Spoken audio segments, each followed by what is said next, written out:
Pinilit ako ng biyenan ko na hiwalayan ang asawa ko para mapakasalan niya ang bago niyang department head. Pumayag ako. Sa promotion party ng ex-husband ko, nakita ako ng babae at gulat na gulat siyang yumuko sa harap ko. Direktora? Bakit po kayo nandito? Namutla ang biyenan ko. Nang gabing iyon, pumasok ako sa promotion party ng ex-husband ko nang walang anumang pasabi. Hindi magarbo ang suot ko. Walang alalay na kasunod. Pumili lang ako ng simpleng damit, malinis, presentable. Sapat para hindi magmukhang katawa-tawa sa isang sosyal na event, pero sapat din para walang makakilala sa akin. Ang dilaw na ilaw ay nagbibigay liwanag sa malawak na hall. May marahang tugtog. Grupo-grupo ng mga tao, nagtatawanan. May hawak na baso ng alak. Dahan-dahan akong naglakad. Ang mga hakbang ko, kampante. Ang pakiramdam ko, kalmado. Parang isa lang itong ordinaryong social event. Parang walang kinalaman sa mga lamat na minsan nang sumira sa buhay ko. Ang gulo sa loob. Mga boss, stockholders, business partners, media, lahat sila bihis na bihis. Masaya ang mga mukha. Sa VIP table, diretso ang upo ng dati kong biyenan. Nakasuot ng mamahaling damit, may kuwintas na perlas sa leeg. Malakas siyang tumawa at makipag-usap. Hindi maitago sa mga mata niya ang tagumpay. Yung itsura ng isang taong naniniwalang bumuti na ang swerte ng pamilya nila. Na nasa bago na silang kabanata ng buhay.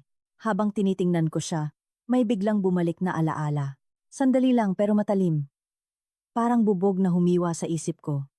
Nagsimula nang magsalita ang MC. Malakas ang boses, malinaw. Paulit-ulit niyang binibigyang diin ang mga salitang tagumpay, pag-angat at bagong yugto. Tapos, ang pamilyar na pangalan ng dati kong asawa ay tinawag. Sinundan ito ng malakas na palakpakan. Umakyat siya sa stage. Mukhang kumpiyansa. Bagay na bagay ang suot niyang suit. Ang itsura niya, parang nasa tuktok na siya ng mundo na inakala niyang siya mismo ang umakyat.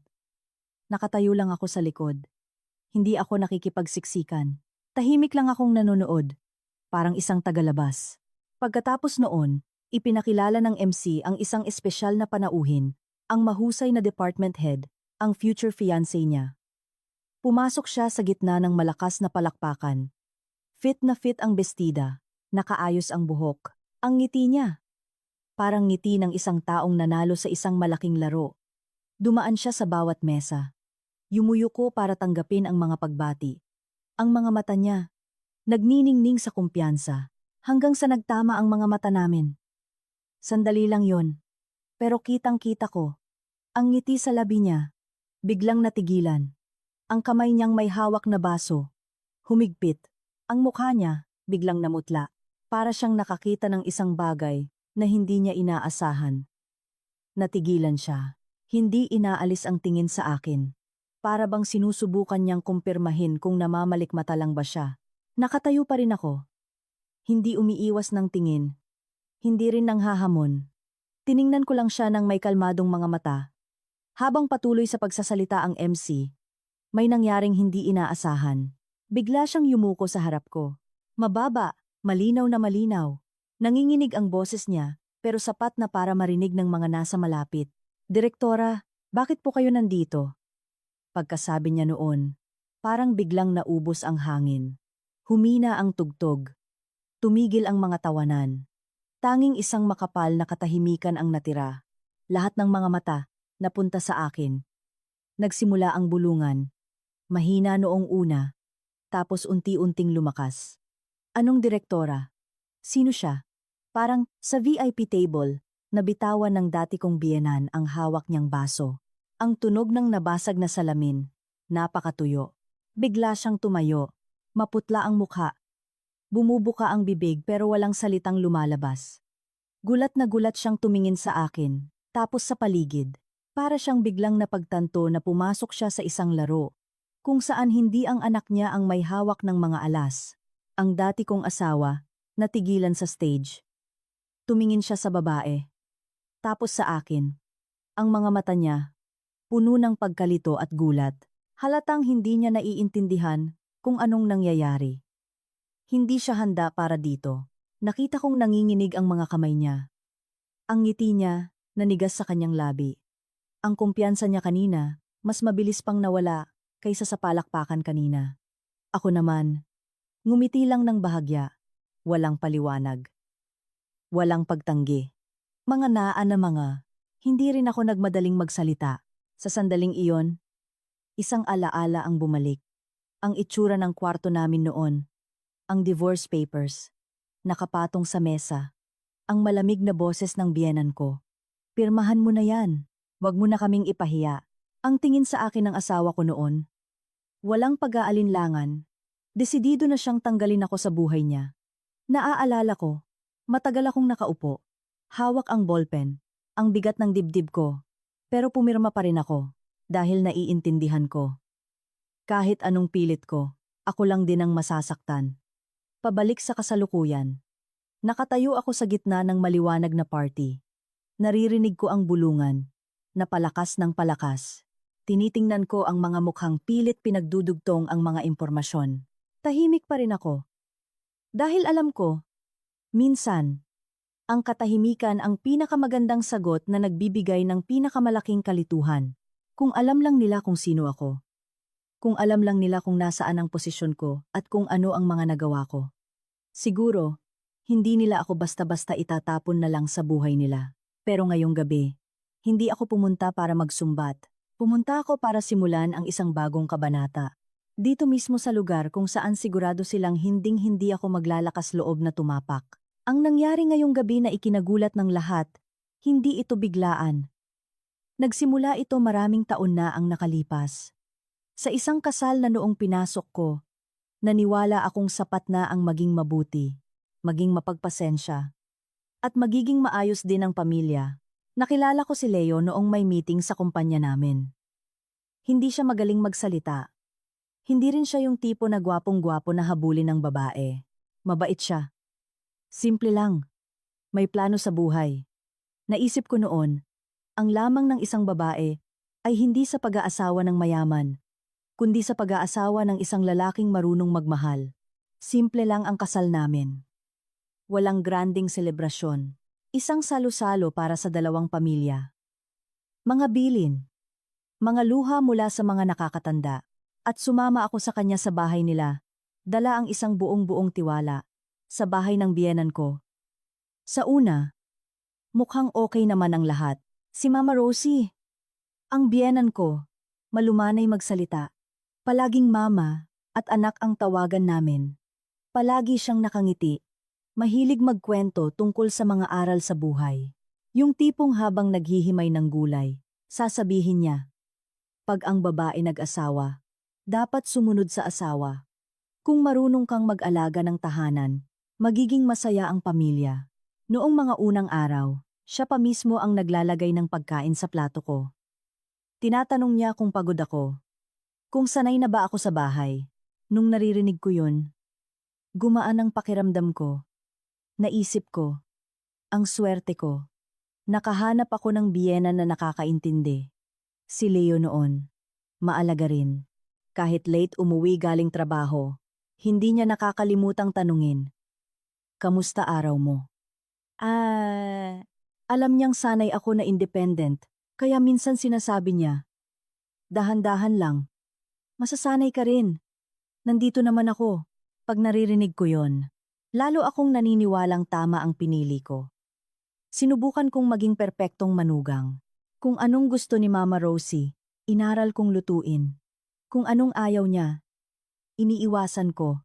Minsan pag napag-uusapan ang biyenan manugang, sinasabi ko sa sarili ko, okay lang, konting pasensya pa. Kung mabait ka, tutulungan ka ng Diyos. Ang pagbabago ay dumating ng mas maaga sa inaasahan ko. Nagsimulang magkaroon ng oportunidad si Leo na ma-promote. Nag-expand ang kumpanya nila. Nag-resign ang dati niyang boss. Maraming nabakanting posisyon. Siya, masaya na kinakabahan. Nakikita ko ang stress sa mga mata niya. Naaawa ako. Naisip ko, sapat na ang pagod ng lalaki sa labas. Kung poproblemahin pa niya ang bahay, kawawa naman. Kaya, kusa akong nag-resign sa stable kong trabaho para suportahan siya mula sa bahay. Ang desisyong yun. Ngayon, pag iniisip ko, wala akong sinisisi. Sinisisi ko lang ang sarili ko sa sobrang pagtitiwala sa salitang pagmamahal. Simula noong huminto ako sa trabaho, nawala ang corporate identity ko. Pero ako ang naging tao sa likod ng lahat. Madalas iuwi ni Leo ang mga dokumento. Pinapa-review niya sa akin ang mga kontrata. Pinapa-check ang mga tiyawkwan. Pinapaayos ang mga salita para maging malinaw. Dahil maingat ako at sanay sa papeles, mabilis kong natatapos. May mga gabi, tulog na siya sa mesa. Pero ako, gising pa. Tahimik na inaayos ang mga folder, sinusulat ang mga dapat niyang gawin kinabukasan. Pinupuri siya sa trabaho. Meticulous, detalyado.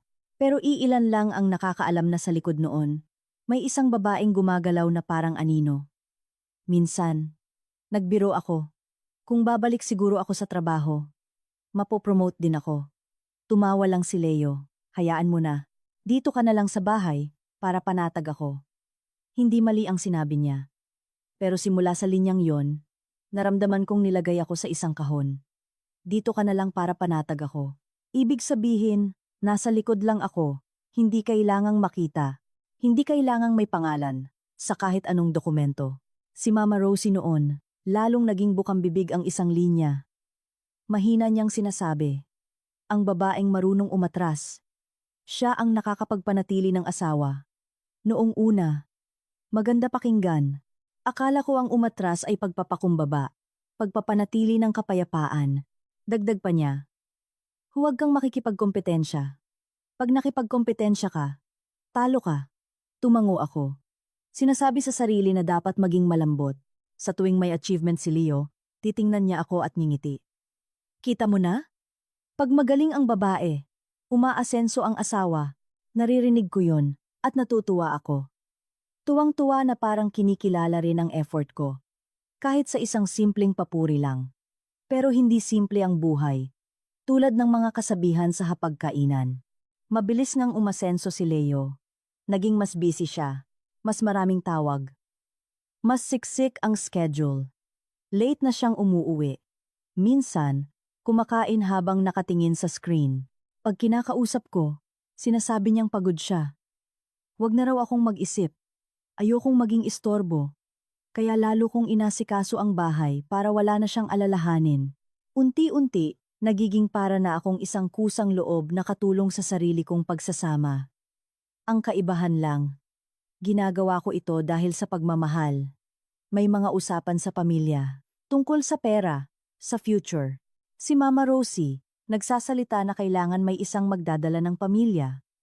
Si Leo, nakikinig, at tumatango. Ako? Nakaupo sa tabi nila pero parang hangin. Pag nagkukwento ako ng maliliit na bagay sa bahay, wala siyang interes. Pag hinihingi ko ang opinyon niya, sagot niya pabalang. Unti-unti, naramdaman kong hindi na ako mahalaga tulad ng dati.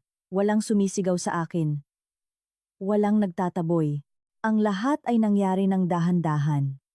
Napakabihira na kung hindi ka sensitibo, iisipin mong normal lang. Sinasabi ko sa sarili ko, baka busy lang siya. Baka mahirap lang talaga ang ugali ni Mama. Baka nag-iisip lang ako ng sobra. Inaaliw ko ang sarili ko sa mga rason na madalas gamitin ng mga babae para mapanatiling buo ang isang tahanan. Hindi ko alam. Sa gitna ng pagpapasensya ko, unti-unti akong tinutulak papalayo sa posisyon ko. Parang tubig na tumatago sa siwang ng bato. Hindi maingay, hindi masakit agad. Pero, pag nalaman mo, huli na ang lahat. At ang pinakamasakit, noong nagsimula nang magbago ang lahat. Naniniwala pa rin ako na kung magsisikap pa ako ng kaunti, babalik sa dati ang init ng aming pamilya. Hindi ko inakala na may mga taong hindi kailangan ang pagsisikap mo. Ang kailangan lang nila, mawala ka para mas madali ang daan para sa kanila. Matapos ang mabilis na pag-angat ni Leo, ang lamat sa bahay ay hindi na lang basta pakiramdam. Nagkaroon na ito ng mukha, ng boses, ng pangalan. At ang pangalang iyon ay lumitaw sa isang gabing akala ko'y ordinaryo lang. Medyo maagang umuwi si Leo noon. Pero hindi siya nag-iisa. Binuksan niya ang pinto at sumigaw. Ma, Andrea, labas kayo sandali. May bisita. Nasa kusina ako noon. Amoy sibuyas pa ang kamay ko. Pagtingin ko, sa likod niya, may isang batang babae. Bihis na bihis. Mukhang kumpiyansa. Ang lapad ng ngiti niya, parang sanay na sanay sa maraming tao. Ipinakilala ni Leo. Si Sofia to. Team lead sa department ko. Nadaanan lang namin, kaya niyaya ko nang mag-dinner dito. Natigilan ako, hindi dahil sa bisita, kundi sa paraan ng pagsabi niyang nadaanan lang. Parang napakaliit na bagay, na parang ang pag-uwi ng ibang babae sa bahay ay hindi na kailangang ipaalam sa asawa. Naghugas ako agad ng kamay. Lumabas ako sa sala. Yumuko si Sofia at bumati sa akin ng may galang. Hello po, ate. Tumango ako, pilit na ngumiti. Pero sa loob-loob ko, may kung anong kumirot. Lumabas si Mama Rosie mula sa kwarto. Pagkakita niya kay Sofia, para siyang nakakita ng taong matagal na niyang hinihintay. Tiningnan niya si Sofia mula ulo hanggang paa, tapos tumawa ng malakas. Naku, ang ganda naman ng batang to. Upo ka, Kia. Hinila niya ang isang upuan papalapit sa mesa. Siya mismo ang nagsalin ng tubig at sunod-sunod ang tanong. Saang department ka? Ilang taon ka na? Anong trabaho ng mga magulang mo? May boyfriend ka na ba? Magaling sumagot si Sofia. Vorgon. Tamang-tama lang ang sagot. Marunong pang ngumiti sa tamang pagkakataon. Nakaupo ako sa tapat nila. Pero pakiramdam ko, nanonood ako ng isang pamamanhikan para sa ibang tao, habang kumakain.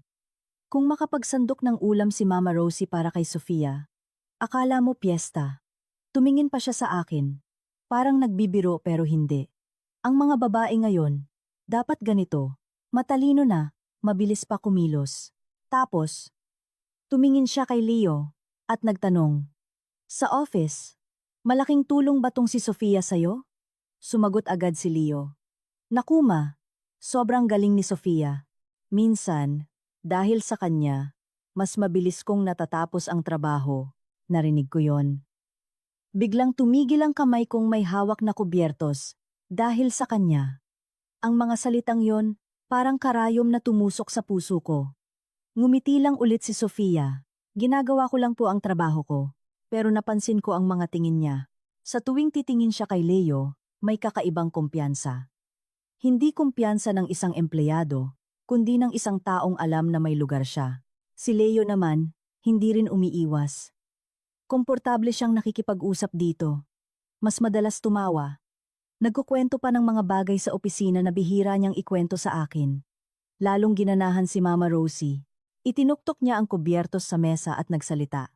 Ang babae ngayon, dapat magaling sa trabaho at kumita ng pera. Hindi yung puro kusina lang. Mapag-iiwanan ka niyan. Nakatingin siya ng diretso sa akin noong sinabi niya ang kusina.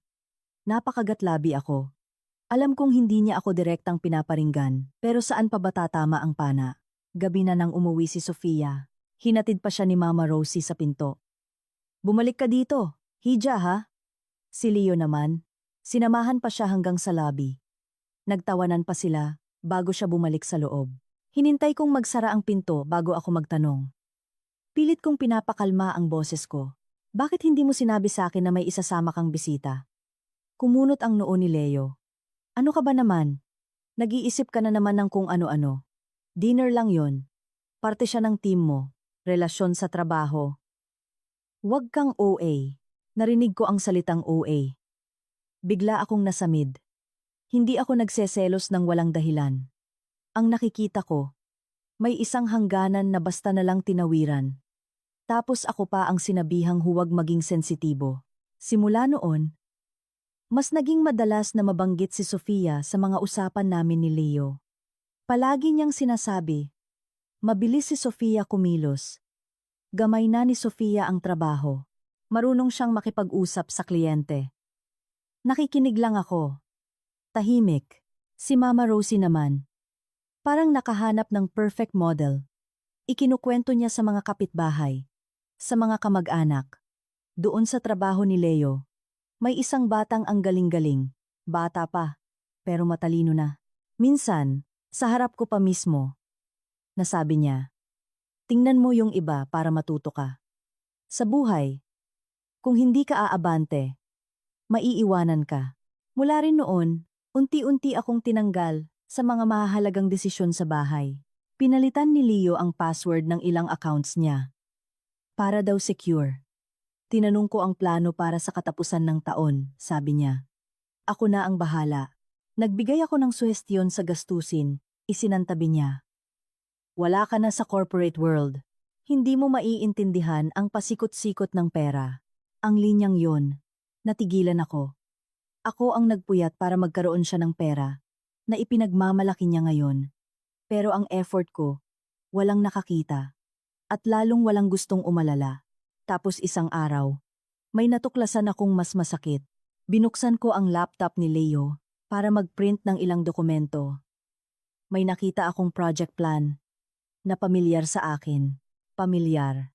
Dahil ako mismo ang tumulong sa kanya na ayusin ang laman, i-edit ang mga salita. Magbigay ng opinyon sa bawat section. Binuksan ko. Parang may pumiga sa puso ko. Ang project plan, perpekto ang pagkakagawa. Pero ang pangalan na nakalagay sa prepared by ay hindi si Leo, kundi si Sofia. Sa notes section pa, may nakasulat. Sofia proposed the optimal solution.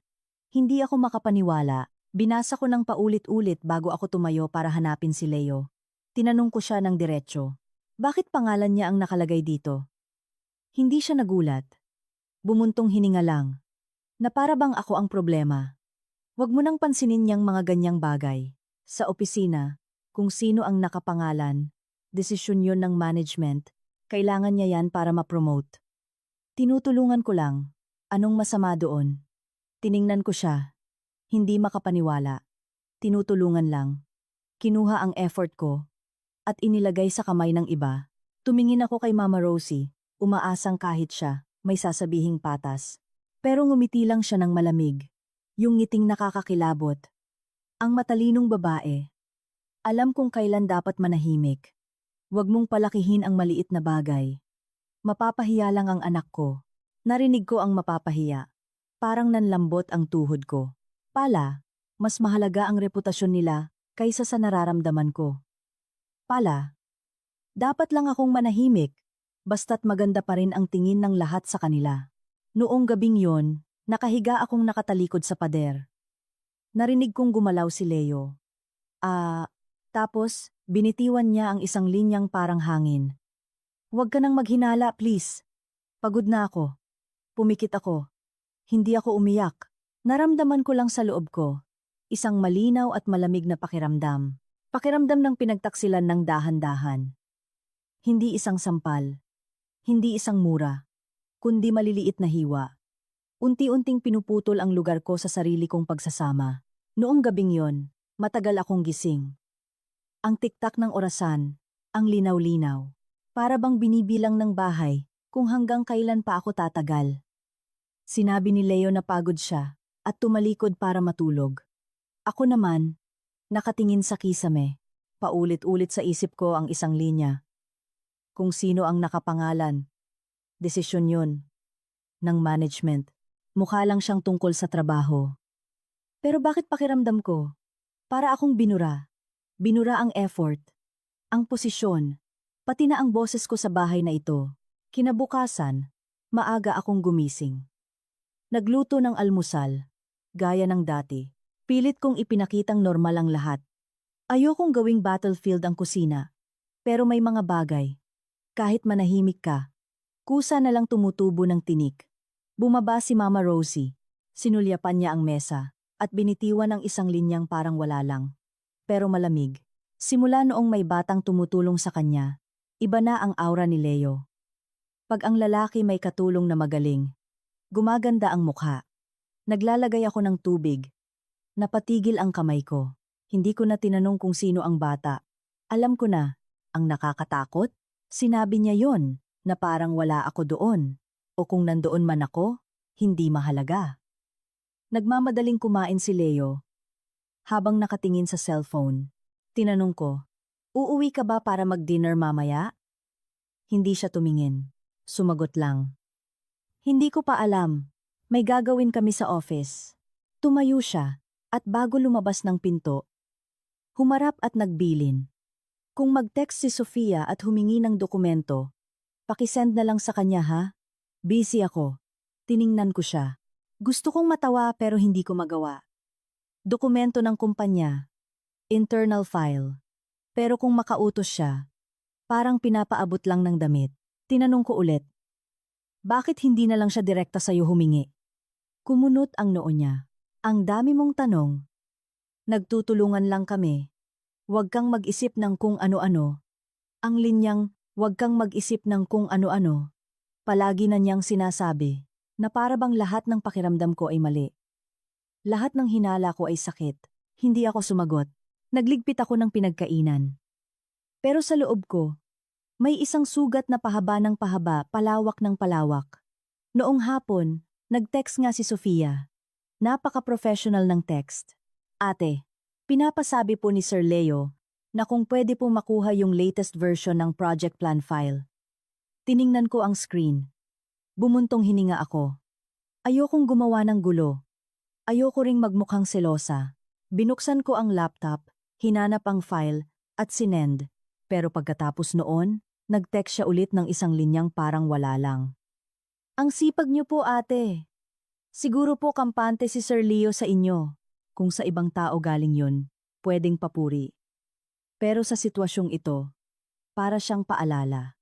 Nasa tabi niya ako. Ikaw, taga-send lang ng file. Gabi nang umuwi si Leo.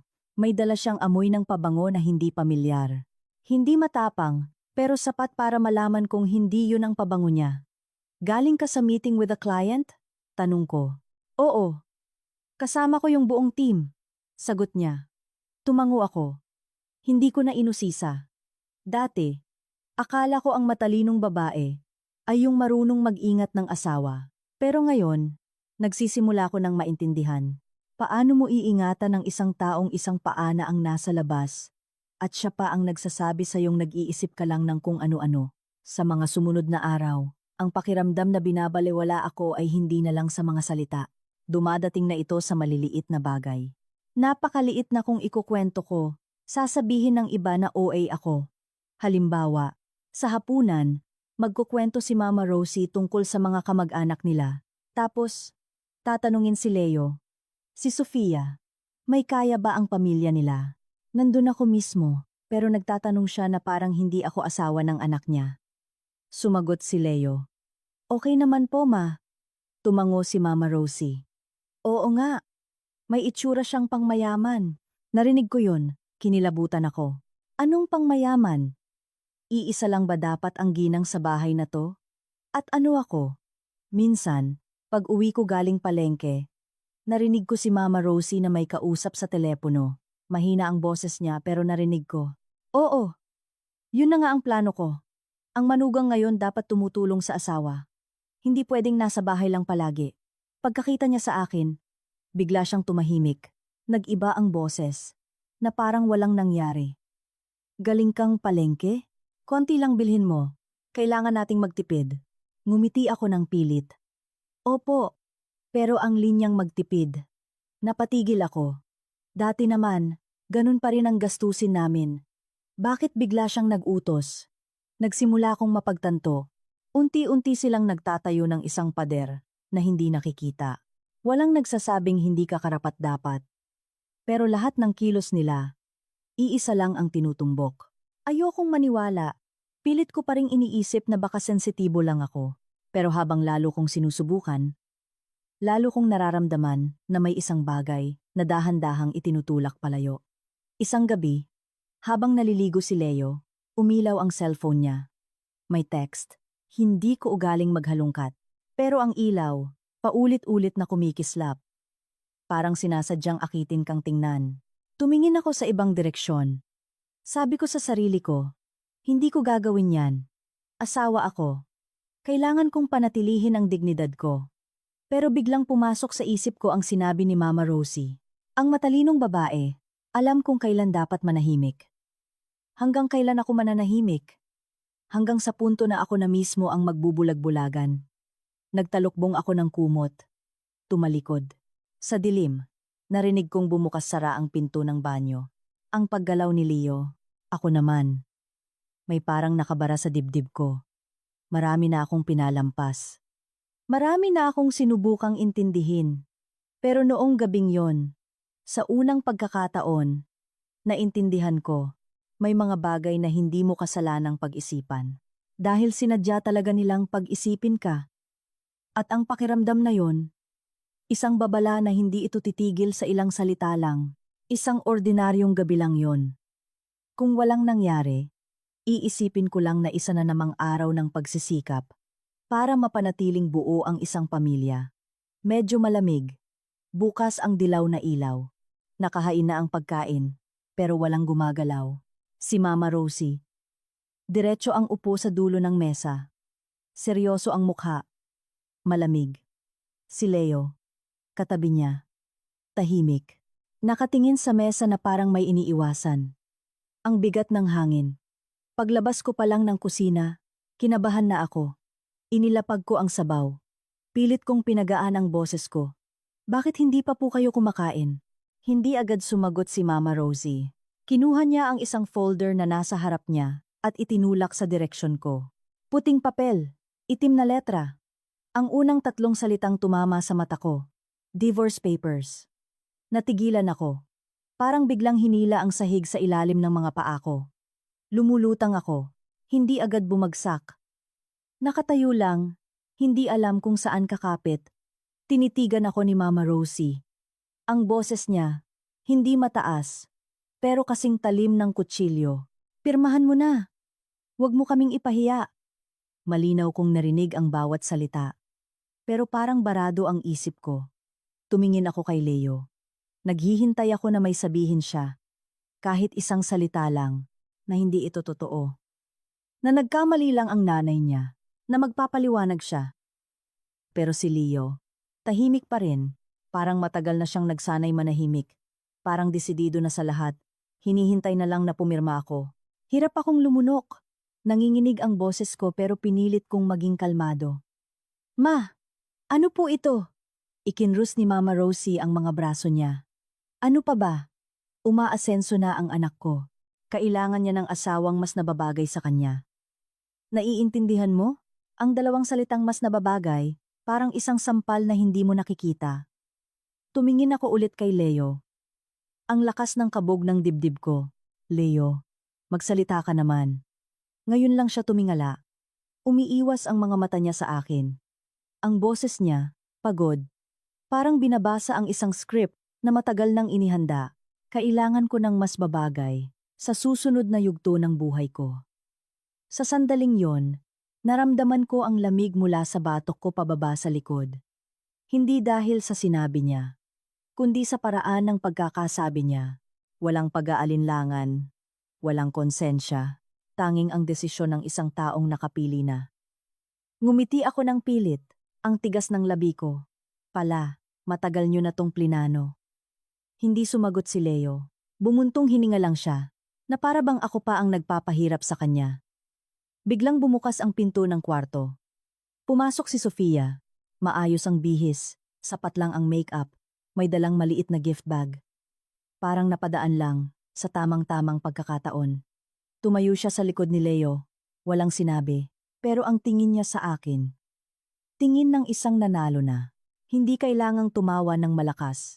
Hindi kailangang mang-asar. Isang sulyap lang. Sapat na.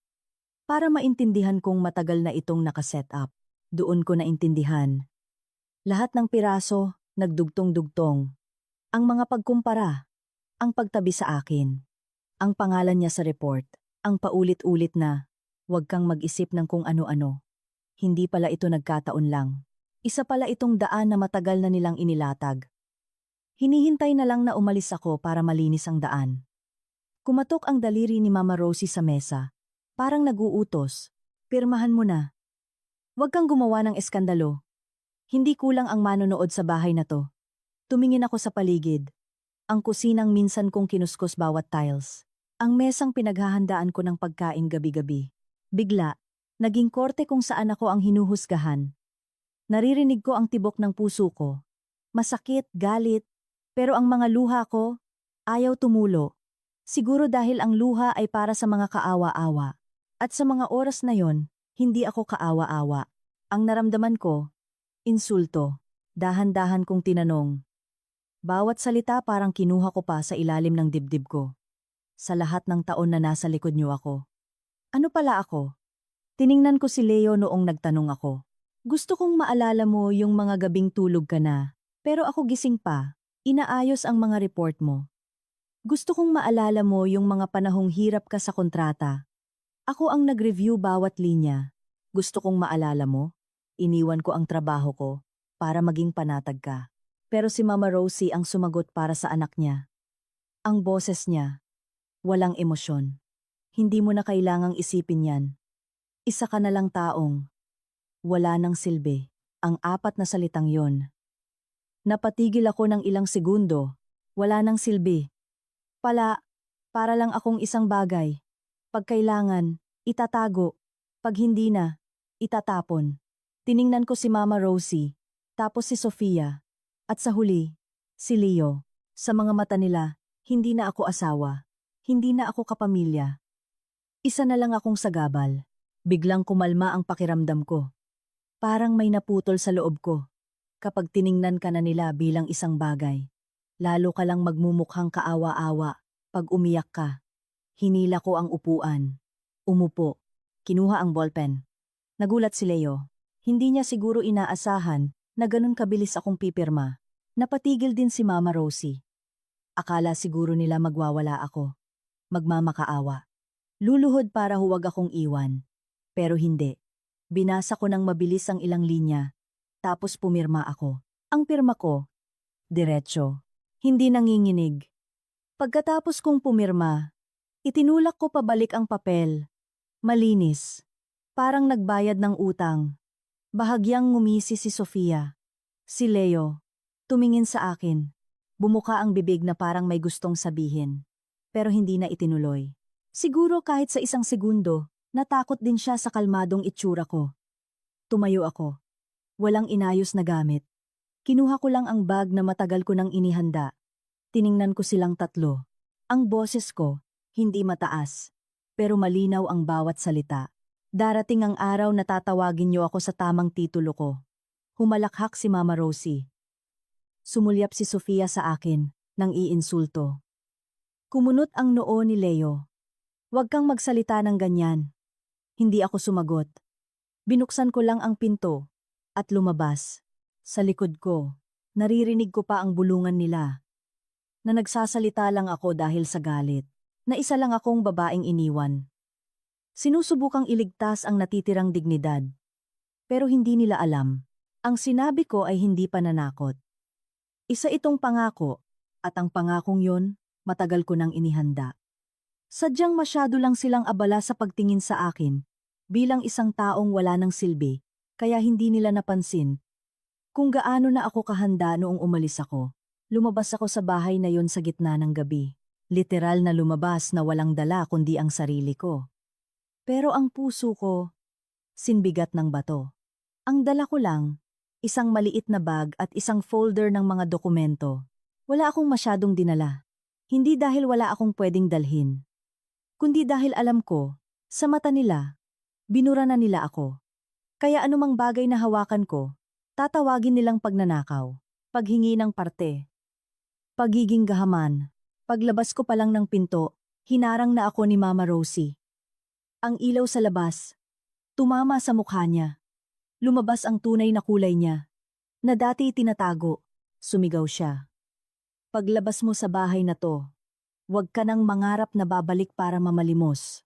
Tiningnan ko siya, wala nang sakit. Natatawa na lang ako. Wala pa akong hinihingi. Umaalis lang ako. Pero sa isip niya, sigurado na siyang babalik ako para lumuhod. Nakatayo si Leo sa likod ng nanay niya. Nakakrus ang mga braso. Walang balak lumapit. Malamig niyang sinabi. Parang nag-aabot ng limos. Bibigyan kita ng konti para sa pinagsamahan. Huwag ka lang gumawa ng gulo. Tiningnan ko siya ng diretsyo. Akala niya siguro matutuwa ako. Magpapasalamat. Kukunin ang pera at mawawala na lang. Tinanong ko siya. Ganyan lang ba kamura ang pinagsamahan para sa'yo? Kumunot ang noo niya. Huwag mo kong sinisigawan. Hindi ako sumisigaw. Tiningnan ko lang siya na parang isang estranghero. Ang lalaking dating nagsabing nandito lang ako. Ngayon, nakatayo dyan, malamig pa sa yelo. Handang bilhin ang katahimikan ko, gamit ang perang tinawag niyang pinagsamahan. Tumalikod ako. Walang paalam. Walang dagdag na salita. Bawat hakbang ko pababa ng hagdan, narinig ko ang malakas na pagsara ng pinto sa likod ko. Hindi lang pinto ang nagsara. Pati na rin ang isang kabanata ng buhay ko na pilit kong inalagaan. Naglakad ako palabas. Huminga ng malalim. Malamig ang hangin. Pero ang isip ko, napakalinaw. Naintindihan ko, itinulak nila ako palabas na parang isang sagabal. At naintindihan ko rin, ang mga taong tulad nila, hindi hahayaang umalis ng tahimik ang isang sagabal. Lalo na kung ang sagabal na yon ay pwedeng maging dahilan ng kanilang pag-aalala. Lumipat ako sa isang maliit na inuupahang apartment. Maliit, konti ang gamit, pero gumaan ang pakiramdam ko. Simple lang ang buhay ko. Walang makeup, walang parties. Natulog ako ng mahimbing.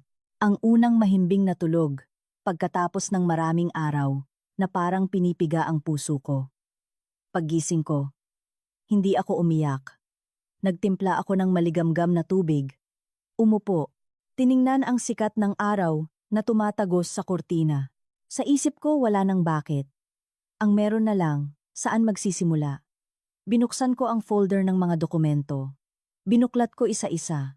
May mga bagay akong itinago, hindi para makipag-agawan, kundi para protektahan ang sarili ko. Naaalala ko, noong kasama ko pa si Leo, marami akong tinulungan i-edit, i-review na mahahalagang papeles. Kasama niya akong nagpuyat para sa mga importanteng meeting. Noon, hindi ko kailangan ng pangalan. Ang kailangan ko lang, maging matatag ang asawa ko. Pero ngayon, ang mga bagay na nasa likod ng kamera, ang kailangan kong balikan. Dahil alam ko, kung kaya nila akong piliting pumirma ng divorce papers sa harap ng hapagkainan, kaya rin nilang gumawa ng mas malala. Para patahimikin ako, kinuha ko ang cellphone ko, tinawagan ang isang numero na matagal ko nang hindi tinatawagan. Isang senior colleague ko dati. Minsan, naipit siya sa isang magulong kontrata at ako ang nakahanap ng paraan para malusutan niya yon ng malinis. Nagdial ako, naghintay, kalmado ang tibok ng puso ko. Hindi ako tumatawag para magmakaawa. Tumatawag ako para buksan ang isang bagong pinto. Sumagot ang nasa kabilang linya. Hello! Hindi ako nagpaligoy-ligoy. Sinabi ko ang code word na ginagamit namin dati sa team. Pag may emergency, kailangan kong buksan ulit ang file number 3, based on the old records. Sandaling katahimikan. Tapos, nagbago ang boses niya. Hindi na pangkaibigan. Seryoso na. Medyo gulat. Ma'am. Sa wakas. Nagpakita ka rin. Pumikit ako sandali. Alam kong sapat na yon. Hindi na ako nag-iisa sa laban na to. Simula noon, nagsimula akong magtrabaho na parang inililigtas ko ang sarili ko. Kinolekta ko lahat ng nagawa ko. Lumang emails, meeting schedules, drafts ng mga plano, mga edited files na may timestamp. Mga usapan na dati akala ko ordinaryo lang. Hindi ako gumawa ng ingay. Tahimik lang akong kumilos. Bawat mahanap ko, nilalagay ko sa isang folder. May petsa, may oras. Wala akong balak gumanti gamit ang maruming laro. Naghahanda lang ako. Para kung sakaling may magtangkang gawin akong masama, kaya kong lumaban gamit ang katotohanan. Habang abala ako sa pagkolekta ng ebidensya, sa kabilang panig, nagkaroon ng maliit na selebrasyon sa bahay ng biyenan ko. Nabalitaan ko sa isang kakilala. Tawa raw ng tawa si Mama Rosie. Nagyayabang. Parang nakawala sa isang malaking pabigat. Ngayon, ang papakasalan ng anak ko. Mayaman na. May posisyon. Hindi na kailangang magpasa ng kung sino-sino. Narinig ko yon. Hindi na ako nasaktan. Mas lalo ko lang nakita ang tunay nilang kulay. Hindi pala asawa ang kailangan nila. Ang kailangan nila, isang accessory na pwedeng ipagyabang. Noong gabing yon, habang nag-aayos ako ng mga files, Nag-vibrate ang cellphone ko. Galing sa unknown number. Isang linya lang, pero sapat na para kilabutan ako. Umalis ka na ng tahimik. Huwag mo na akong hintaying linisin pa ang nakaraan. Matagal kong tinitigan ang salitang linisin. Hindi ito banta ng isang ordinaryong nanalo. Ito ay banta ng isang taong handang kumilos. At kumilos sa paraang wala ng balikan. Ibinaba ko ang cellphone. Isang bagay lang ang malinaw sa isip ko. Uunahan nila ako. Hindi lang hiwalayan. Hindi lang pagpapalayas. Gusto nilang mawala ako sa buhay nila na parang isang dumi na pinunasan. Para walang makakaalala kung sino ang tumulong kay Leo para umangat. At kung sino ang inapakan ni Mama Rosie para magdiwang. Huminga ako ng malalim. Binuksan ulit ang laptop.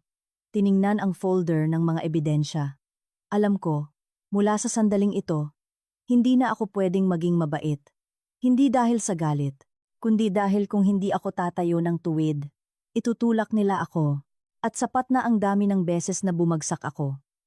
Kinaumagahan, paglabas ko pa lang ng kwarto, sunod-sunod na ang vibrate ng cellphone ko. Hindi lang isang tawag, marami, mula sa unknown numbers, sa building admin, pati na sa isang kapitbahay na ilang beses ko lang nakita sa elevator. Sinagot ko, bumaba ka sa social hall ngayon din. May kailangang linawin tungkol sa reklamo ng mga residente. Napatigil ako. Bago lang ako dito. Tahimik akong namumuhay. Maagang umaalis, late umuuwi. Wala akong kaaway. Anong reklamo po? Maikli ang sagot niya. Personal na bagay. Bumaba ka na. Lumabas ako na may kaba. Ang kaba. Pareho noong nakita ko ang divorce papers. Ang kaibahan lang. Ngayon, alam kong kumilos na sila. Pagdating ko sa social hall, may ilang taong nakaupo na. Isa mula sa admin, 2 matandang residente. Sa mesa, may isang tumpok ng colored printouts na nakaharap sa akin. Tumingin sa akin ang admin. Parang nagbabasa ng report. May residente pong nagrereklamo na hindi maganda ang pamumuhay nyo. May mga di kaaya-ayang relasyon daw kayo. Nakaaapekto sa kaayusan ng building. Natigilan ako. Hindi maganda. Isang magalang na paraan para sabihing gusto nila akong dungisan. Tiningnan ko ang mga papel. Tama nga ang hinala ko. Mga peking litrato. Isang mukhang kamukhang kamukha ko. Kasama ang isang lalaking hindi ko kilala.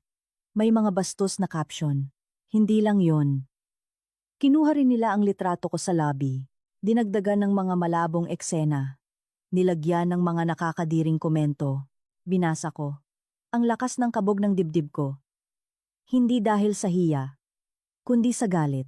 Galit sa kung paano sila nag-imbento ng isang kwento para lang ihagis ako sa publiko para husgahan. Isang matandang babae ang umiling. Hindi pwedeng ganyan ang pamumuhay mo dito, Hija. Disenteng mga pamilya ang nakatira dito. Tiningnan ko siya. Hindi ko siya sinisi. Matatanda, madaling maniwala sa nakasulat.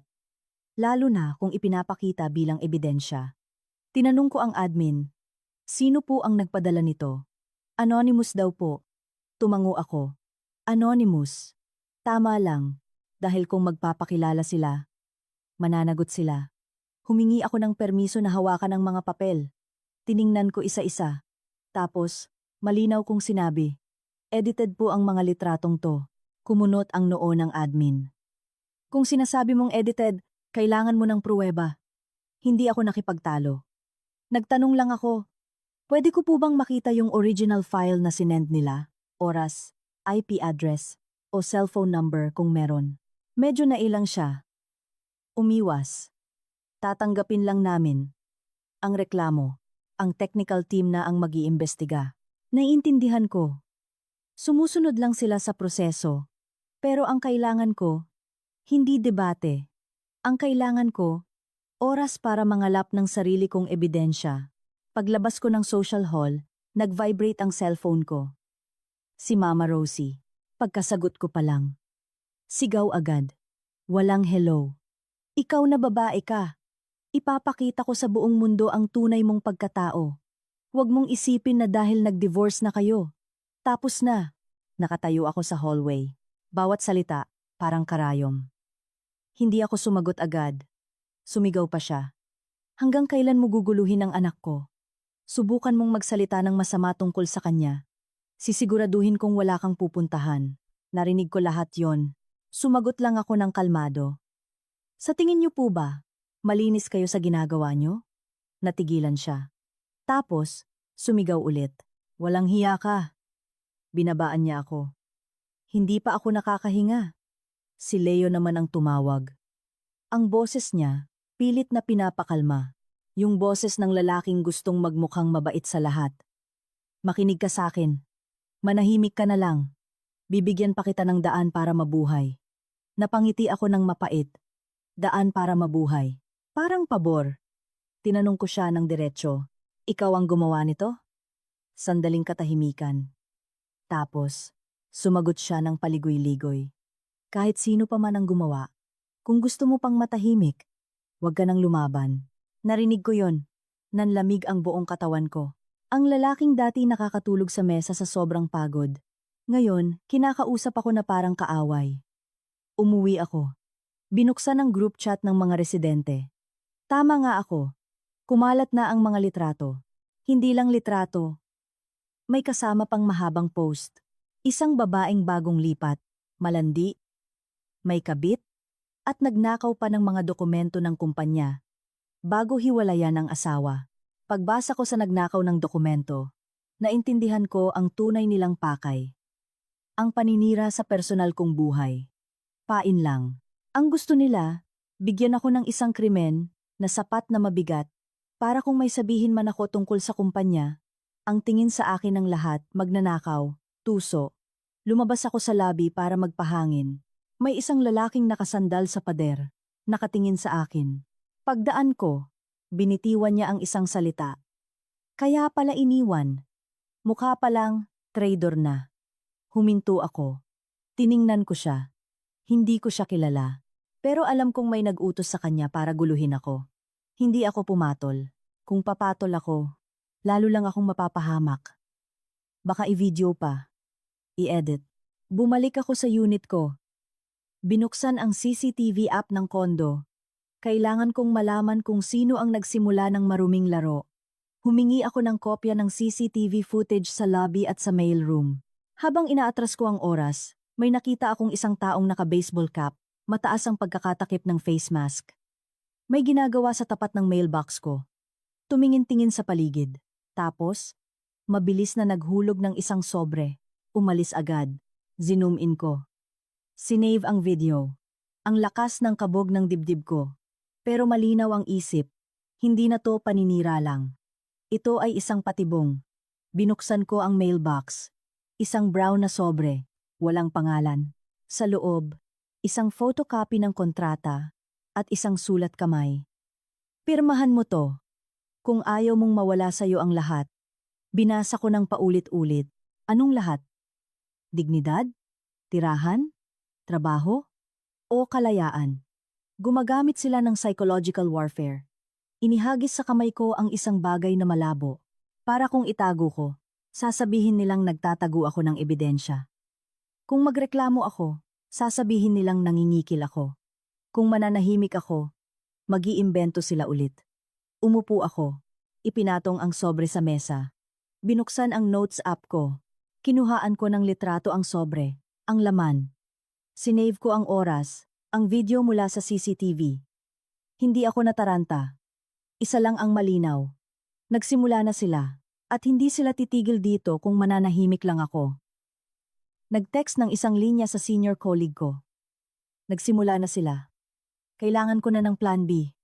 Pagka-send ko, sumandal ako sa upuan. Tumingin sa bintana. Alam ko, mula sa sandaling ito, mas bibilis ang mga pangyayari. Pero alam ko rin, pag pinili nilang maglaro ng marumi, mas lalo dapat akong maglaro ng malinis. Malinis, pero hindi mabait. Malinis. Pero tatama sa pinakamasakit na parte. Pagkatapos kong mag-text sa senior colleague ko, hindi ako umupo lang at naghintay. Malinaw sa akin ang isang bagay. Kung palagi akong nakadepensa, lalo silang lalakas. Pero hindi rin ako tanga para pumasok sa isang away na puro sigawan. Baka i-edit lang ang video, gawin akong kontrabida. Kailangan ko ng isang paraan na sapat na banayad para walang masabing masama sa akin, pero sapat na matalas para kabahan sila. Isang simpleng bagay ang ginawa ko. Kinausap ko si Sofia ng kamilang. Nag-text ako sa kanya. Mahinahon ang tono. Gusto kong mag-usap tayo ng maayos, para hindi na lumaki ang gulo. Sandali lang. Sinadya kong pumili ng isang coffee shop malapit sa opisina nila. Maraming tao, maliwanag, at may CCTV. Hindi ako tanga para makipagkita sa isang lugar. Kami lang, baka baliktarin pa niya, sabihing tinakot ko siya. Sumagot agad si Sofia. Isang salita lang. Sige, sasagot na yon. Alam kong hindi siya takot. Gusto niya talagang harapin ako. Inaasahan ko nang darating siya, na parang isang reyna, at yun mismo ang kailangan ko. Para lahat ng sasabihin niya, siya mismo ang maglalaglag sa sarili niya. Dumating ako 10 minuto bago ang usapan. Pumili ako ng table sa sulok, pero kita pa rin ng mga staff at ng CCTV. Umorder ako ng mainit na tubig. Hindi nanginginig ang kamay ko. Hindi ako napunta doon para magmakaawa. Lalo namang hindi para bawiin ang isang asawang traidor. Pumunta ako para maglagay ng hangganan. Pag maaga mong inilagay ang hangganan, mas mahihirapan silang apakan ito. Pumasok si Sofia, naka-corporate attire. Naka-curl ang buhok. Tamang-tama lang ang pula ng labi. Taas noo. Ang tingin niya sa akin, parang isang talunang pilit na isinasalba ang natitirang dignidad. Pagkaupo pa lang, walang hello. Binitiwan niya agad ang isang linya. Parang wala lang, pero puno ng pang-iinsulto. Pumirma ka na ng divorce. Bakit ka pa rin nakakapit? Tiningnan ko siya. Hindi ako nagalit. Mahinahon kong tinanong. Saan ako nakakapit sa tingin mo? Ngumisi siya. Kay Leo. Saan pa ba? Umalis ka na ng tahimik. Para hindi na kami maabala. Hindi na kami maabala. Ibig sabihin, ako ang abala. Tumango ako. Hindi nakipagtalo. Inilapag ko ang cellphone ko sa mesa. I-play ko ang video. Mula sa CCTV. Itinulak ko papunta sa kanya. Sa screen, kitang-kita ang lalaking naka-baseball cap na palihim na naghuhulog ng sobre sa mailbox ko. Malinaw ang video. Kumpleto ang oras. Walang pwedeng itanggi. Tiningnan ito ni Sofia. Nagbago agad ang mukha niya sa isang iglap. Isang iglap lang. Sapat na para masigurado kung alam niya kung ano yon. Pero mabilis siyang nakabawi. Pilit na ngumiti. Ano to? Ebidensya? Nag-iimbento ka lang. Malay ko ba kung sino yan? Hindi ako nagmadali. Dahan-dahan kong sinabi. Akala mo ba display lang ang CCTV sa kondo? Parang may bumara sa lalamunan niya. Natigilan siya. Mabilis na kumurap. Nagpatuloy ako. Kalmado pa rin. Mga edited na litrato. Paninira sa social media. Isang sobrang walang pangalan. Hindi ako basta-basta nakipagkita sa'yo. Gusto kong itigil mo na to. Tumawa siya ng malakas. Itigil? Sino ka para utusan ako? Tiningnan ko siya. Hindi kita inuutusan. Pinapaalalahanan kita dahil sinave ko lahat. At hindi ko ugaling manahimik. Pag inaapi, ikinrus niya ang mga braso. Sumandal sa upuan. Pilit na ipinapakitang hindi siya takot. Sino ang tinatakot mo? Alam mo ba kung sino ako sa kumpanyang yon? Sumagot ako ng diretsyo. Wala akong pakialam kung sino ka.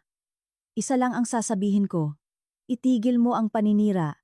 Itigil mo ang paggawa ng patibong. Kung hindi, ipapadala ko lahat ng ebidensya sa abogado ko at sa isang tao sa kumpanya na may karapatang tanungin ka. Sino ang nag-utos sa'yo na gawin yan? Narinig niya ang taong may karapatan. Nagdilim ang mukha niya, pero pilit pa rin siyang lumaban. Parang isang ahas na na-corner. Sinong tinatakot mo? Ano ka ba sa kumpanyang to? Tiningnan ko siya. Walang ngisi. Walang tawa. Malamig lang na sinabi para bumigat ang hangin sa mesa. Ako ang taong dating pumirma sa dokumentong naglagay sa'yo sa posisyon mo ngayon. Dahil sa linyang yon, natigilan si Sofia. Kitang-kita ko sa mata niya ang gulat. Tapos, naging galit. Bigla siyang tumayo. Hinampas niya ang mesa. Nayanig ang baso ko. Tiningnan niya ako. Nang maipaghamak. Probisyana! Akala mo kung sino kang direktora. Medyo tumaas ang boses niya. Napatingin na ang ilang tao sa amin. Nakaupo pa rin ako. Habang lalo akong tumatahimik, lalo siyang naglalabas ng tunay na kulay. At yun mismo ang kailangan ko. Hindi isang pekeng sorry. Sinabi ko lang ang isang linya. Para maintindihan niya. Kung nasaan siya. Sige, ituloy mo lang. Pero tandaan mo, hindi ako nakikipag-away gamit ang bibig. Huminga siya ng malalim. Nagkagat labi. Parang may gusto pang sabihin pero hindi niya magawa. Dahil sa sandaling yon, bumukas ang pinto ng coffee shop. May pumasok na isang lalaki. Mukhang kagalang-galang, naka-dark suit. Naglakad diretsyo sa mesa namin. Hindi niya tiningnan si Sofia. Inilapag lang niya sa mesa ko ang isang calling card. Kung may kailangan po kayo, tawagan niyo lang ako. Kinuha ko ang card. Bago pa ako makapagsalita. Nakita na ito ni Sofia. Namutla siya. Parang nakalunok ng bato. Nanlaki ang mga mata. Nanginginig ang labi. Halos pabulong na lang ang boses. Imposible. Hindi ko na kailangang magpaliwanag. Kinuha ko ang cellphone ko, ang card, at tumayo para magbayad. Bago ako umalis, lumapit ako sa kanya. Sapat lang para marinig niya. Isang linya lang para tapusin ang usapan. Pumunta ako dito para sa isang maayos na usapan. Pero kung gusto mo ng gulo, pagbibigyan kita. Pag alis ko sa coffee shop, hindi ako masaya. Hindi tulad ng inaakala ng iba. Pag nananalo ka sa isang argumento. Ang naramdaman ko, mas naging malinaw ang isang bagay. Ang mga taong sanay umakyat gamit ang maruming paraan. Hindi titigil pag tinakot mo lang. Hindi sila takot sa katotohanan. Takot sila na malaman ang katotohanan sa harap ng maraming tao. Kaya pagkatapos ng pag-uusap na yon, ang ikinabahala ko ay hindi ang pananahimik ni Sofia, kundi ang pananahimik ng isang taong naghahasa ng kutsilyo. Tama nga ako. 2 araw. Walang text si Sofia. Tumahimik din ang group chat ng mga residente. Wala nang bagong paninira.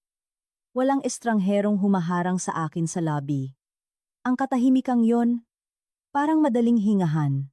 Pero para sa akin, para itong katahimikan, bago ang isang malakas na bagyo. Ginamit ko ang pagkakataon para i-review lahat ng ebidensya ko. Inayos ko ayon sa petsa. Nag-screenshot, sinave ang original files. Naglagay ng notes. Hindi ako nagmadali.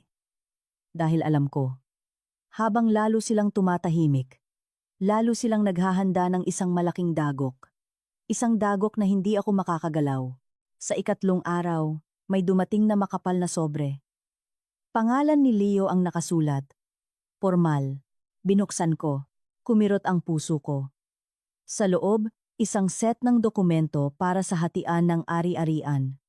May kasamang isang papel na kailangan kong pirmahan.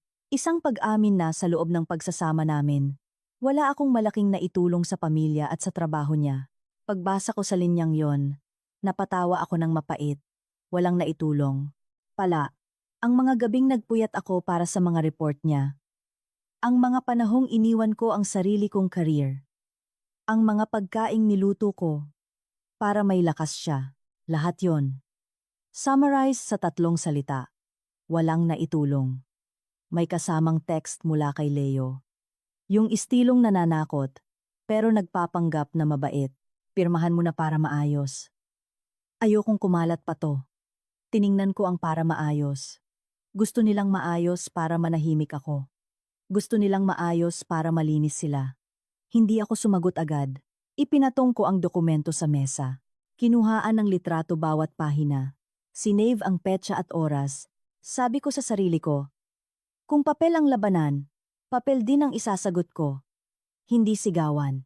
Hindi pa ako nakakabawi. Pagdating ng hapon, sunod-sunod ang doorbell. Sumilip ako. Si Mama Rosie, nasa labas. May kasamang ilang kamag-anak. May isa pang may hawak na cellphone, parang handang-handa ng mag-video. Pagbukas ko ng pinto, sumugod si Mama Rosie, na parang bagyo. Ang tinis ng boses niya, halatang planado, para marinig ng lahat. Kinain mo ang yaman ng pamilya ko ng ilang taon. Tapos ngayon kakagatin mo kami pabalik? Ang lakas ng boses niya. Sinadya para marinig ng mga kapitbahay. Para makuha ng kamera ang mukha ko. Sumingit ang isang kamag-anak. Mga babaeng gahaman. Pag iniwan, gagawa ng gulo. Dagdag pa ng isa. Nangungutong siguro yan. Akala niya tanga lahat. Nakatayo ako sa pintuan. Hindi ko sila pinapasok, hindi ko rin sila tinutulak. Alam ko ang laro nila. Gusto nilang magalit ako. Sumagot. Para may makuha silang isang maling salita, i-edit, at palabasing masama akong manugang. Bastos. Walang pinag-aralan. Lumapit pa si Mama Rosie. Itinuro ang mukha ko. Pumirma ka na ng divorce, kaya umalis ka na ng tuluyan. Huwag ka nang humingi ng kahit ano. Tiningnan ko ang daliri niyang nakaturo sa akin, at ang cellphone na nagre-record. Isang bagay lang ang nasa isip ko. Kalma. Umatras ako. Para hindi nila masabing tinulak ko ang matanda. Kinuha ko ang cellphone ko. Binuksan ang voice recorder, ang camera. Dahan-dahan kong sinabi, bakit po kayo nandito? Kung gusto niyong makipag-usap, pwede po ba ng maayos? Kung gagawa po kayo ng ingay, tatawag po ako ng security. Hindi ko na siya tinawag na mama. Hindi ko na rin sinabing pamilya natin. Dahil isinara na nila ang pinto para sa akin. Narinig ni Mama Rosie ang security. Lalo siyang nagalit. Sige, tumawag ka. Tawagin mo ang buong mundo para makita nila kung anong klaseng babae ka. Hindi ako sumagot. Nakatayo lang ako. Hinahayaang i-record ng kamera ang lahat. Hinayaan ko silang magsalita. Para sila mismo ang maglantad ng sarili nila. May mga bagay na habang lalo mong ipinapaliwanag, lalo silang mag-iimbento. Ang pag-record lang ng katotohanan ang magpapatakot sa kanila sa huli. Maya-maya, may kapitbahay na sumilip. Agad nagbago ang tono ni Mama Rosie. Umiiyak na nagkukwento. Parang isang artista. Tulungan niyo po kami. Kinain niya ang lahat sa amin. Tapos ngayon humihingi pa siya ng pera. Pinapahirapan niya ang anak ko. Narinig ko yon. Parang may bumara sa lalamunan ko. Pero hindi ako sumagot gamit ang bibig. Nag-record lang ako. Kinuhaan ng litrato ang bawat mukha. Bawat salita. Bawat kilos. Alam kong pumunta sila dito. Hindi para ayusin ang problema. Pumunta sila para gumawa ng kwento. At ang mga gumagawa ng kwento. Kampante na iisa lang ang panig na pakikinggan ng manonood. Gabi na nang umalis sila. Gabi na, nakatanggap ako ng isa pang impormasyon mula sa isang kakilala sa business world. Maikli lang ang text, pero sapat na para mapaupo ako ng diretsyo. Bukas, may promotion party yung kumpanya nila. Malaki ang posisyon ng ex mo. Ilalantad na rin daw ang bago niyang fiancé. Tiningnan ko ang text. Lahat. Nag-ugnay. Nanahimik si Sofia hindi dahil takot siya, kundi dahil naghihintay siya ng tamang entablado. Kailangan nila ng isang party. Ng maraming tao. Para gawin akong katatawanan at gawin silang mga biktima. Sakto. Nag-vibrate ang cellphone ko. Text mula kay Sofia. Maikli pero puno ng pang-aasar. Punta ka bukas. Kahit sa labas ka lang ng gate. Matagal kong tiningnan ang text. Hindi na ako nagalit. Naintindihan ko na. Gusto niya akong pumunta para mapahiya. Gusto niyang nakatayo ako sa labas na parang isang talunan. Habang papasok siya na parang reyna. Nag-reply ako ng isang salita lang. Walang emosyon. Pupunta. Pagka-send ko ibinaba ko ang cellphone. Tumayo. Binuksan ang aparador. Pumili ako ng damit na presentable. Hindi magarbo. Hindi rin pangkaraniwan. Kinuha ko ang isang USB na matagal ko nang inihanda. Tiningnan ulit ang mga files. Naglagay din ako ng isang selyadong sobre. Sa loob, mga importanteng printouts. Malinis, maayos. Hindi ko kailangang magdala ng marami. Ang kailangan ko lang dalhin. Yung mga bagay na hindi sila makakapalag. Bago matulog, humarap ako sa salamin. Tinitigan ang sarili ko. Hindi na pula ang mga mata ko. Hindi na nanginginig ang labi ko. Pabulong kong sinabi sa sarili ko. Huwag kang bibigay sa huli. Bukas ng gabi. Isang bati lang niya. Sapat na para patayin ang lahat. Gabi bago ang party.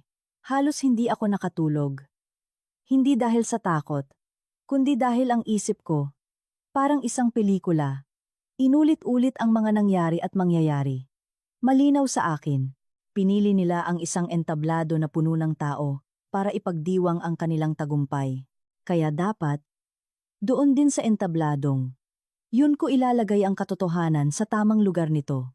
Pero ang katotohanan, hindi pwedeng basta-basta ihagis sa gitna ng maraming tao. Kailangan may tamang pagkakasunod-sunod. May testigo, may paraan para umatras.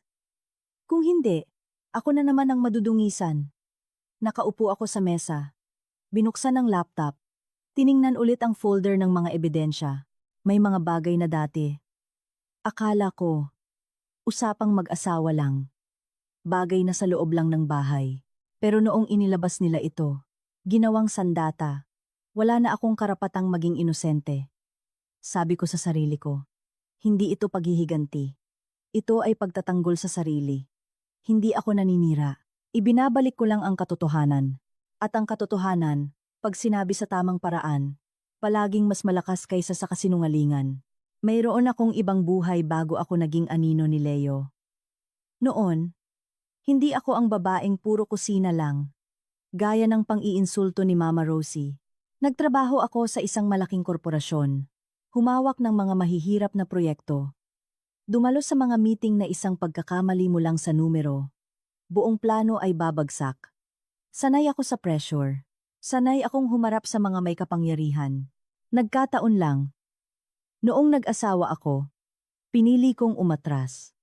Akala ko, para sa pamilya, para sa asawa ko, para sa kapayapaan, hindi ko inakala na ang pag-atras kong yon ay ituturing nilang wala ng silbi. Sa mga taon na nasa likod ako ni Leo, may ilang strategic proposals na ako ang nagsimula, at dahil sa proseso ng kumpanya, ang pangalan ko ay nasa ilang lumang kontrata pa. Para sa akin noon, formalidad lang yon. Pero para sa mga taong marunong magbasa ng dokumento, isa itong susi. May mga tao sa board na naaalala pa ako. Alam nilang ako ang dating umayos sa mga gusot na hindi kayang ayusin ni Leo. Hindi lang ako nagpapakita, kaya nanahimik sila. Pero ang pananahimik, hindi ibig sabihin ay paglimot. Kinausap ko ang abogado ko ng maaga. Bago pa mag-opisina. Sa isang maliit at pribadong opisina, tiningnan ng abogado ang mga papel na dala ko. Hindi siya maraming sinabi. Isang tanong lang, gusto mo ba ng maayos na usapan? O gusto mong manalo? Sumagot ako agad. Gusto kong malinis. Gusto kong malinaw ang lahat. Ayon sa batas, para hindi nila mabaliktad ang puti sa itim, ibinigay ko ang ebidensya ng paninira. Ang mga edited na litrato, ang sobre, ang CCTV footage, pati na ang dokumentong pinapipirma sa akin na wala akong naitulong. Tumango ang abogado. Sapat na ang ginagawa nila para lumaban tayo. Pero kailangan mong maging disiplinado. Walang sigawan. Walang init ng ulo. Tumango ako. Naintindihan ko. Ilang araw na nila akong sinusubukang galitin para masabi nilang baliw na ang babaeng yan. Hindi ko sila bibigyan ng pagkakataon. Kailangan ko lang tumayo ng tuwid. Pag-alis ko sa opisina ng abogado, tinawagan ko ang senior colleague ko. Sumagot agad siya. Handa ka na ba? Handa na, sabi ko. Pero gusto kong linawin ang plano. Ayokong magpakita ng maaga. Ayoko ring mahuli. Pag masyadong maaga, may oras silang patahimikin ako. Ilabas ako. Pag masyadong huli, naikwento na nila ang gusto nilang palabasin. Sinabi ko ng malinaw. Papasok ako sa tamang-tamang pagkakataon. Walang labis. Walang kulang. Naglagay ako ng kondisyon sa kanya, na kondisyon ko rin sa sarili ko.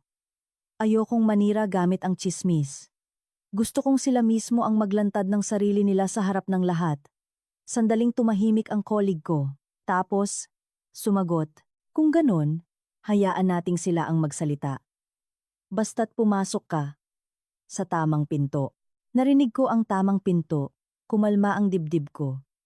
Sa mga laban para sa kapangyarihan, mas mahalaga kung saang pinto ka papasok kaysa sa kung gaano ka kabilis. Pag mali ang pinto, magmumukha kang nanggugulo. Pag tama, magmumukha kang imbitado. Noong hapon, may nakuha akong isang kumpirmadong impormasyon. Maikli lang, pero sapat na para makahinga ako ng maluwag. Si Sofia, may isang bahid sa nakaraan. Nagpalit ng personal na impormasyon. Tinago ang isang sensitibong bahagi ng kanyang work history para umangat ng mabilis.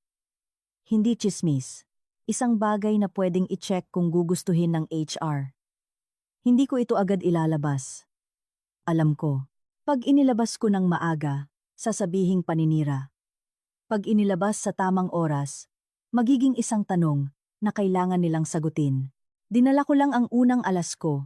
Isang dokumentong nagpapatunay na ang proyektong ipinagmamalaki ni Leo ay nagsimula sa mga suhestiyon at pag-aayos na ako mismo ang gumawa. Hindi ko sasabihin sa bibig, hahayaan kong dokumento ang magsalita. Ang dokumento, hindi nakikipagtalo. Totoo o peke lang. At alam kong totoo ang hawak ko. Noong gabing yon, bago umalis, tiningnan ko ulit ang tatlong bagay. USB, selyadong sobre, at fully charged na cellphone. Wala akong dinalang extra. Ayokong lumabo ang kwento dahil sa mga murang drama. Kailangan ko lang ng sapat na ebidensya. Para pag sinubukan nilang pagbintangan ako, sila mismo ang maiipit sa sarili nilang salita. Papunta sa party. Nakaupo ako sa likod ng sasakyan. Tinitingnan ang mga ilaw sa kalsada. Hindi ako mukhang isang taong manunugod. Mukha akong isang taong dadalo sa isang importanteng meeting. Kung saan lahat ng pagkakamali, may katumbas na bayad. Sa isip ko, may 3 hakbang na. Parang isang piyesa ng musika. Papasok. Tatayo. Hihintayin siyang yumuko. Hindi ko kailangang itulak ang kahit sino sa entablado. Kailangan ko lang tumayo sa tamang lugar.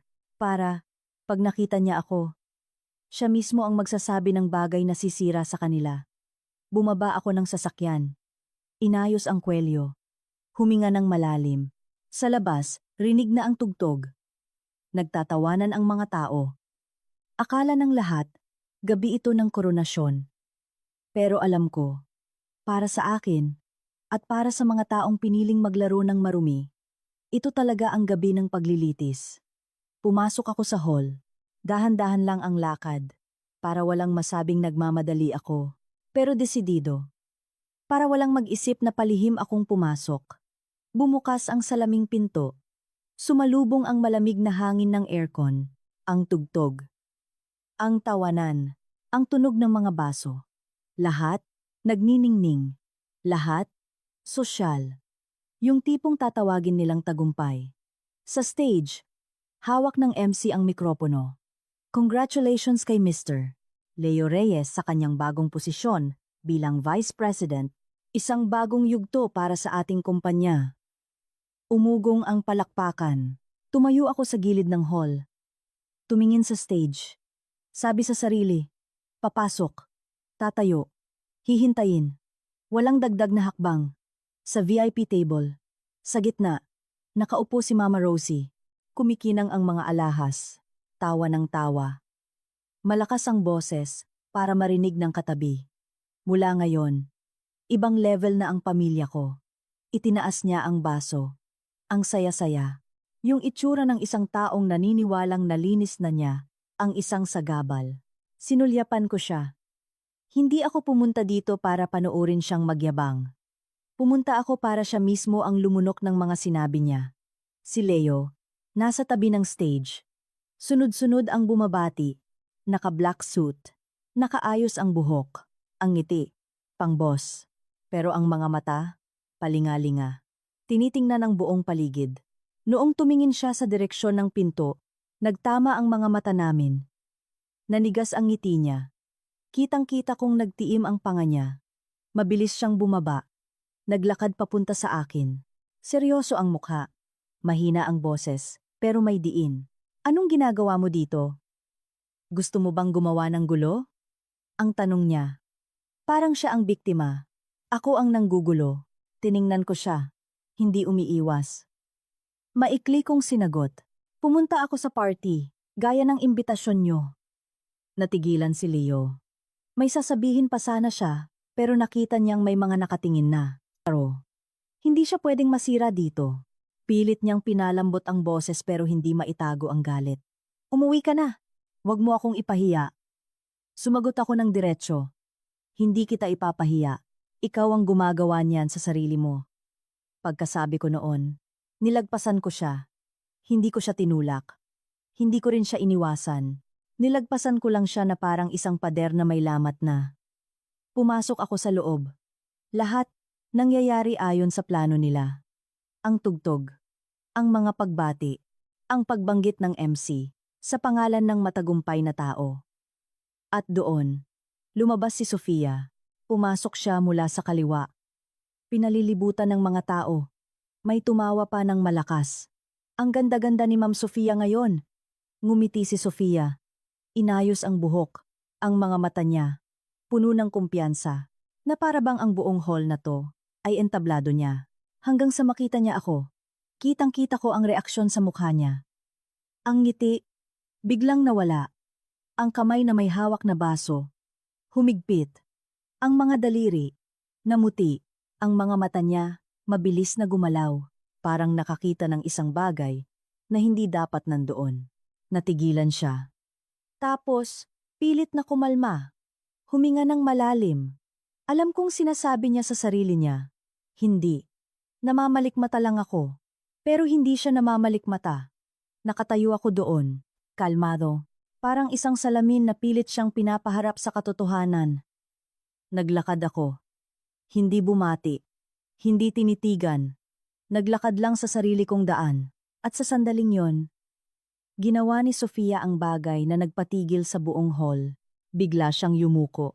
Napakababa. Ang boses niya nanginginig sa takot. Direktora, bakit po kayo nandito? Isang pangungusap.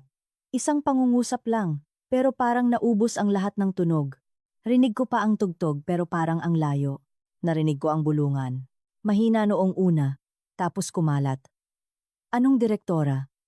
Sino siya? Di ba ex-wife yan? May mga nagtaas pa ng kilay. Tinitingnan ako mula ulo hanggang paa. Pilit na inilalagay sa isang papel sa party na to. Si Leo sa stage. Natigilan din. Nakita kong nanginginig ang mikropono sa kamay niya. Sa VIP table, si Mama Rosie na nagtataas ng baso. Biglang tumigil. Dumulas ang baso sa kamay niya. Nahulog sa mesa. Gumulong. Bumagsak sa sahig. Isang malakas na tsaak. Bigla siyang tumayo. Namutla. Parang binuhusan ng malamig na tubig. Tiningnan niya si Sofia. Tapos, tumingin sa akin. Utal-utal. At, nagkamali ka lang ng bati. Hija. Pilit siyang ngumiti pero tabingi. Akmang hahawakan si Sofia, pero parang nakadikit ang mga paa niya sa sahig. Hindi ako agad nagpaliwanag. Hindi ko kailangan. Tumingala lang ako sa stage. Tumingin ng diretso sa MC at kay Leo. Ang boses ko, sapat lang para marinig, pero hindi mataas. Ang saya ng party. Ituloy niyo lang. Ang linyang yon, hindi para magpakasosyal. Isa itong maliit na patalim, na tumusok sa ilusyon nila, na kontrolado nila ang lahat. Ang sumunod na nangyari, eksakto sa plano ko. Mula sa kanan, isang matandang lalaki, naka-gray na suit, kagalang-galang. Naglakad diretso sa akin. Hindi niya tiningnan si Leo. Hindi niya pinansin ang mga matang nakatingin. Huminto siya sa harap ko. Yumuko ng bahagya. Ang boses niya, malinaw. Sakto ang pagdating niyo, ma'am. Hinihintay na po kayo ng board. Ang linyang yon. Parang isang martilyo. Nakita kong namutla ng husto si Leo. Nakita kong nanigas si Mama Rosie. Nakakapit sa gilid ng mesa. Nakita kong natulala si Sofia. Nanginginig ang baso sa kamay. May tugtog pa rin. May mga bulaklak. Pero mula sa sandaling yon, alam na ng lahat. Ang party na ito, may bago ng may-ari. At ako, ang taong pinalayas nilang parang wala ng silbi, ay nakatayo sa gitna mismo ng selebrasyon nila.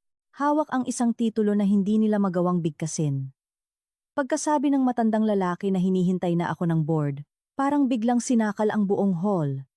Ang MC, hindi alam ang gagawin. Si Leo naman, hindi na mapakali. Mabilis siyang lumapit, kinuha ang mikropono, pilit na ngumiti. Sinusubukang ayusin ang sitwasyon sa gitna ng mga bulungan. Kalma lang po tayo. Ex-wife ko lang po yan. Baka may hindi lang pagkakaunawaan. Wag po kayong mag-alala. Ang bilis niyang sinabi ang ex-wife. Gusto niya akong lagyan ng label. Para lahat ng tao, yun lang ang makita. Isang taong iniwan. Walang kaugnayan. Tiningnan ko siya.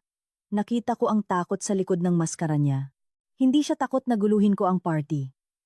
Takot siya sa ibang bagay. Takot siya na ang tunay na kapangyarihan ay nasa harap niya mismo. Sa entabladong akala niya ay sa kanya. Hindi ako nakipag-agawan ng mikropono. Umakyat lang ako ng isang baitang. Itinaas ang kamay. Humihingi ng 30 segundo. Parang sa isang meeting. Ang boses ko. Kalmado. Hindi mataas. Pero sapat para marinig ng lahat. Hindi ako pumunta dito para manggulo. Pumunta ako para kunin ang sa akin. Dahil sa sinabi ko, maraming natigilan.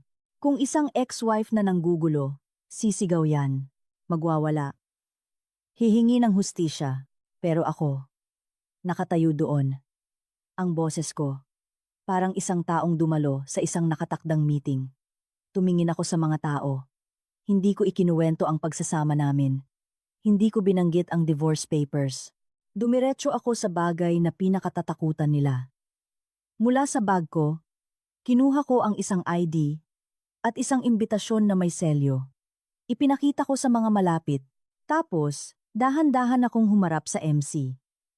Ako ang representative ng capital investment mula sa ating strategic partner. Pumunta ako ngayong gabi ayon sa nakatakdang schedule. Pagkasabi ko noon, sandaling katahimikan, sapat na para maintindihan ng mga may karanasan na hindi ito biro. Biglang sumigaw si Leo. Nawalan ng kontrol. Nagpapanggap ka ba? Anong karapatan mo? Yung tanong na anong karapatan mo, parehong-pareho sa tanong sa akin ni Mama Rosie dati. Noong sinabi kong darating ang araw na tatawagin niyo ako sa tamang titulo ko. Noon, tinawanan lang nila ako. Ngayon, hindi na sila makatawa. Tumingin ako kay Leo.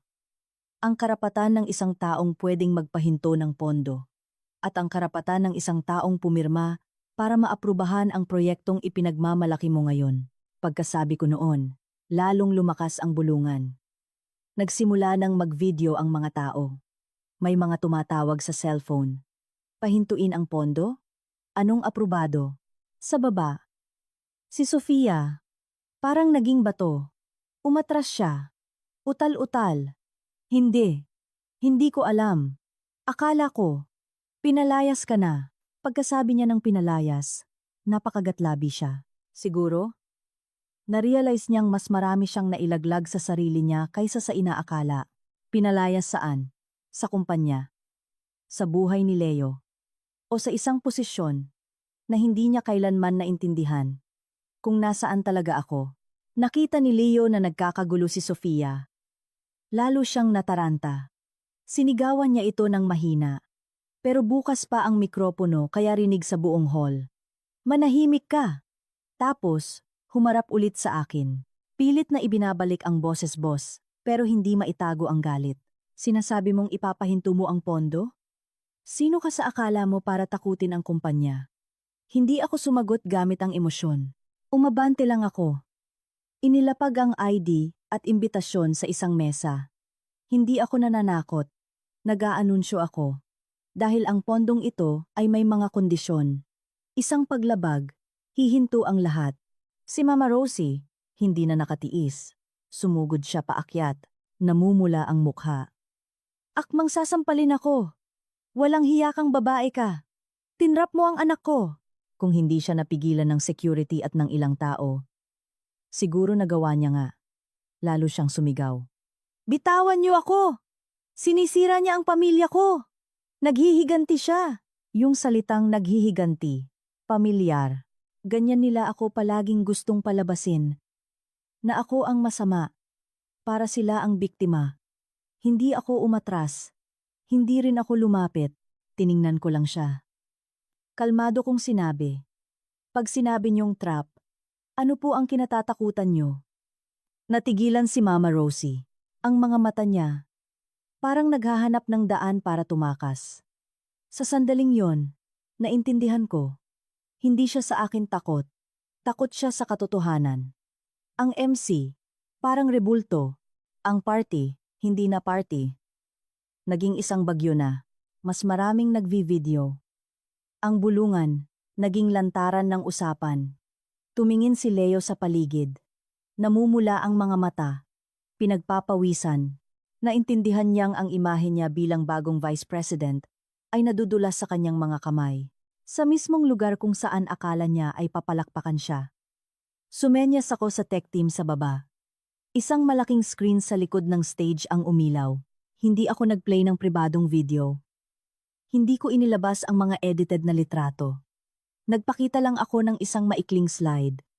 Yung tipo na kinatatakutan ng mga negosyante.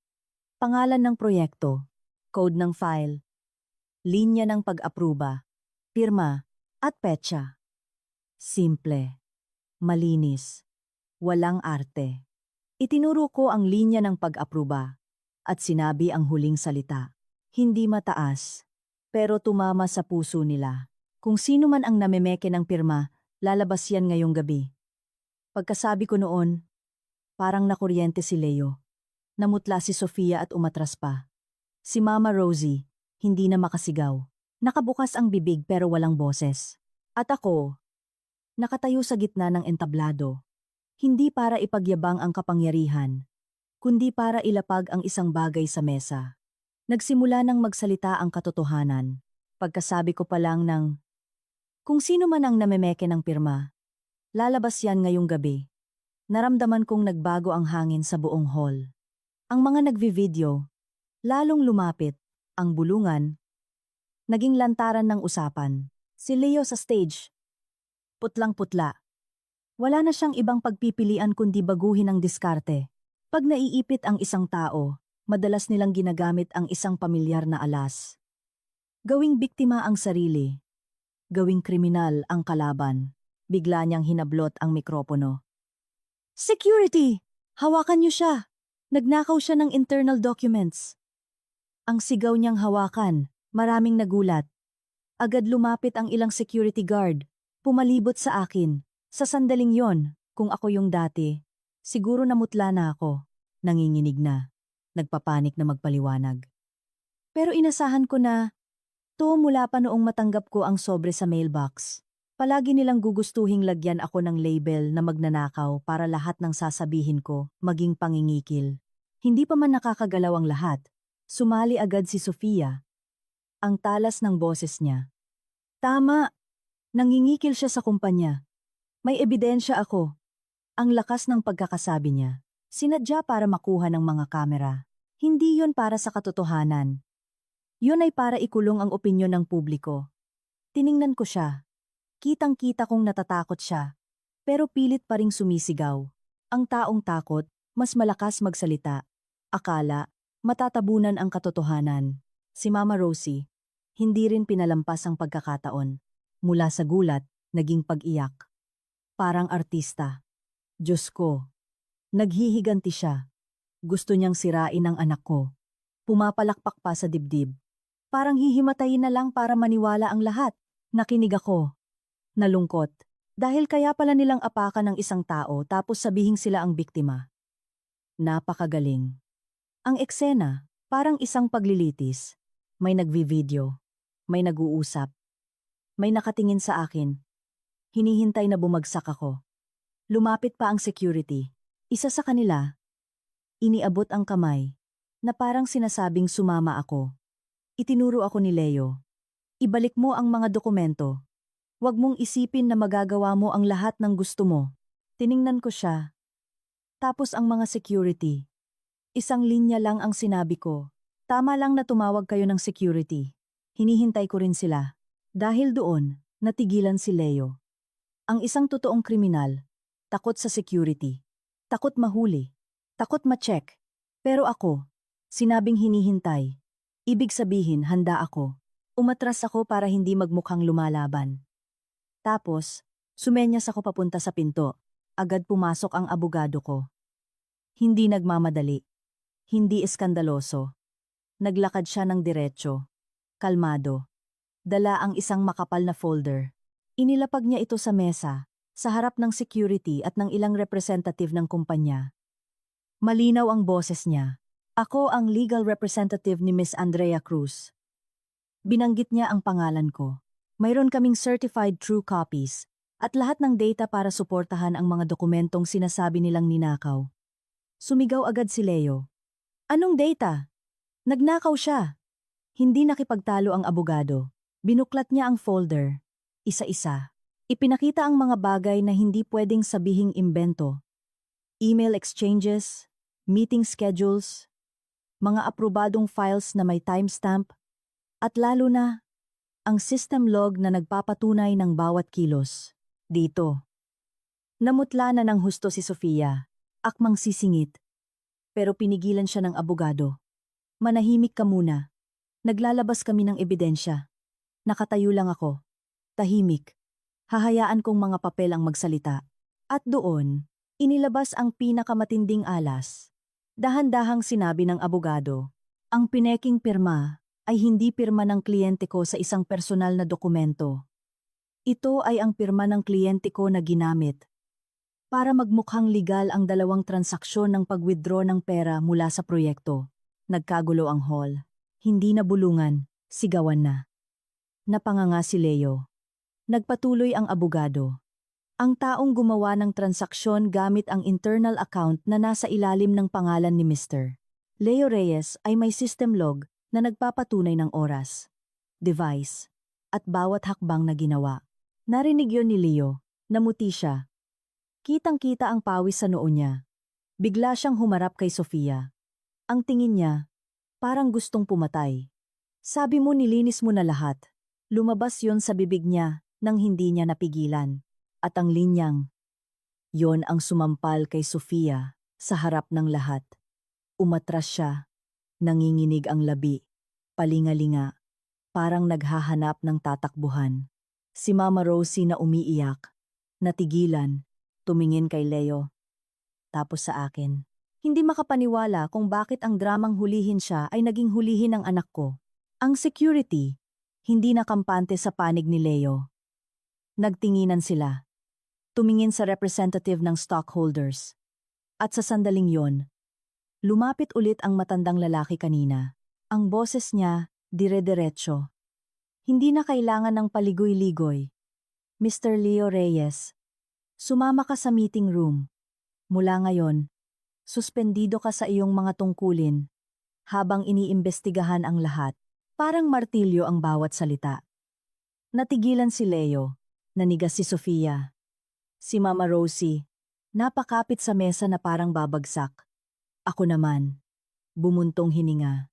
Dahil alam ko, mula sa sandaling ito, wala na silang karapatang mag-imbento. Ngayon, turno na ng katotohanan para ayusin ang lahat. Pagkasabi ng representative ng Kodong nang suspendido ka, parang naubos ang hangin sa buong party. Si Leo, nakatayo lang, walang masabi. Ang mga taong bumati sa kanya kanina, nagtinginan, nagdududa, si Sofia naman, parang hinubaran ng magarang damit sa harap ng lahat. Hindi alam kung aabante o aatras. Siya ang unang kumilos. Gaya ng isang taong sanay umarte, sumigaw siya. Pilit na binabago ang kwento. Gawa-gawa niya lang lahat yan. Nagseselos siya. Hindi niya matanggap na may bago na si Leo. Kaya nag-imbento siya. Habang nagsasalita, nakaturo siya sa akin. Pilit na ginagawang isyu ng selosan. Ang usapin ng dokumento. Tiningnan ko siya. Hindi ako nagalit. Naintindihan ko. Pag wala ng katwiran ang isang tao, idadaan niya sa emosyon para lumabo ang katotohanan. Hindi ako sumagot ng masakit. Lumapit lang ako sa mesa. Kinuha ang isang papel na nasa loob ng selyadong sobre. Ibinigay ko sa abogado ko. Tumingin ako kay Sofia. Sabihin na nating nagseselos ako. Pero hindi ito tungkol sa selos. Tungkol ito sa mga dokumento. Huminto ako sandali. Ang employment record mo ay may mga tinatagong impormasyon. At may isang tao sa loob ng sistema na tumulong sa'yo para makalusot sa mga background check. Nagulat si Sofia. Yung gulat ng isang taong natapakan ang madilim na sikreto. Umiling siya. Sinungaling. Anong karapatan mong halongkatin ang record ko? Kalmado pa rin ako. Ang karapatang magtanong, Dahil ang posisyon mo ay nakakaapekto sa pondo at reputasyon ng aming partner. Dahil sa sinabi ko, maraming nagtinginan. Ang partner at pondo, hindi yan pwedeng balewalain. Lumapit ang representative. Ang boses niya, malinaw. Miss Sofia, tinawag niya ang pangalan nito. Totoo bang na-terminate ka sa dati mong kumpanya dahil sa pandaraya? Nag-ingay ang buong hall. Isang tanong lang, pero hinila nito ang buong nakaraan ni Sofia. Hindi tsismis! Isang opisyal na tanong mula sa isang taong may karapatang magtanong. Namutla si Sofia. Natigilan. Tapos, tumingin kay Leo na parang humihingi ng tulong. Pero si Leo, parang sirang kandado, hindi makapagsalita, anumang sabihin niya. Pwedeng gamitin laban sa kanya. Umiwas siya ng tingin. Si Sofia, nanginginig. Hindi, di po totoo yan. Habang lalo siyang tumatanggi, lalo siyang nagmumukhang kahina-hinala. Si Mama Rosie na kanina'y umiiyak, parang naging bato. Tiningnan niya si Leo na dinadala sa meeting room, si Sofia na tinatanong sa harap ng lahat. At nakita ko sa mukha niya ang totoong takot. Takot na mawala ang lahat. Bigla, nagbago ang tono niya. Mabilis pa sa 4:00. Lumapit siya sa akin. Hinawakan ang kamay ko. Ang higpit. Biglang lumambot ang boses. Anak, hindi lang tayo nagkaintindihan. Sa bahay na natin. To pag-usapan. Huwag mo nang palakihin. Ang salitang anak. Noong inabot niya sa akin ang divorce papers, hindi niya ako tinawag na anak. Noong pinalayas niya ako, hindi niya ako tinawag na anak. Ngayong nagbago ang ihip ng hangin, ang tamis ng tawag niya sa akin. Tinanggal ko ang kamay ko. Hindi marahas.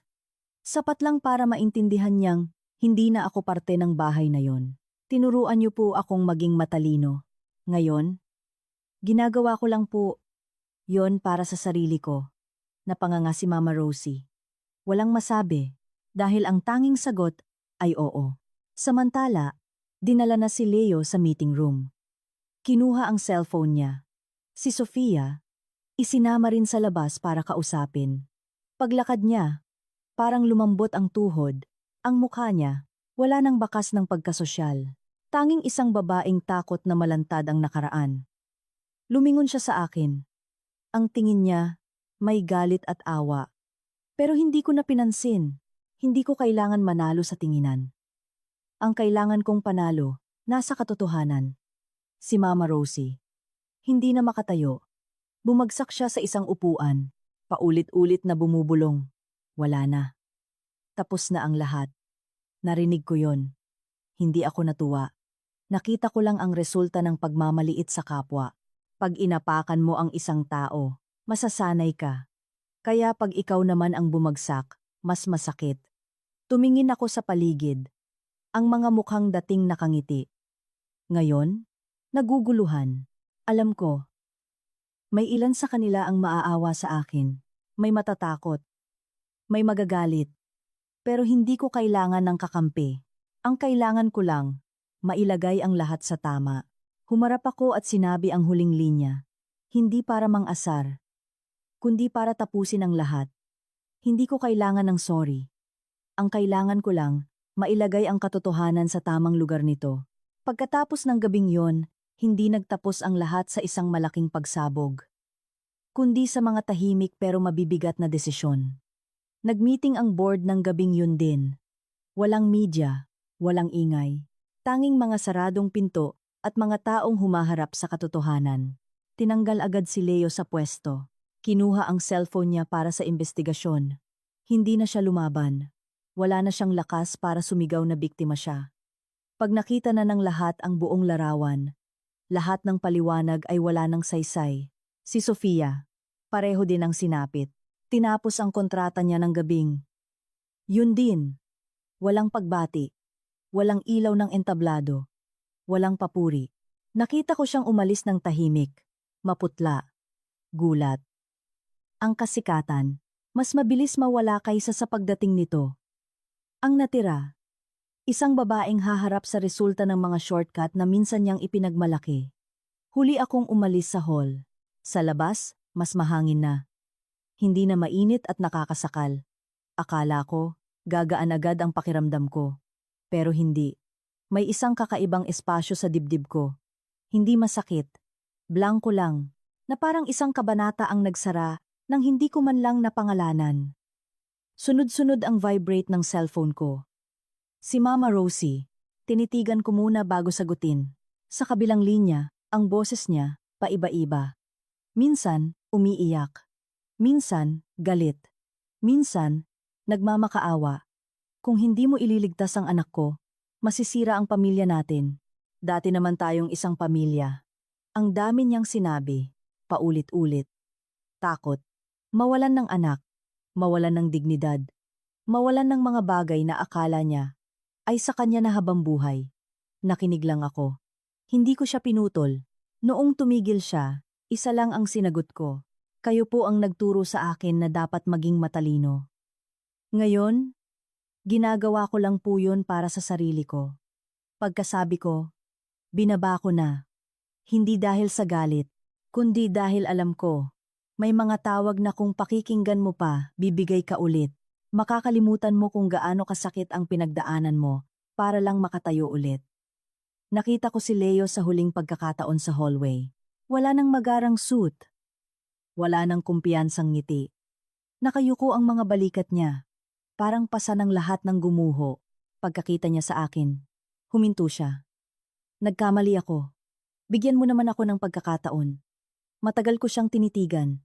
Sa sandaling yun, wala akong naramdamang galit. Ang naramdaman ko, parang isa siyang estranghero.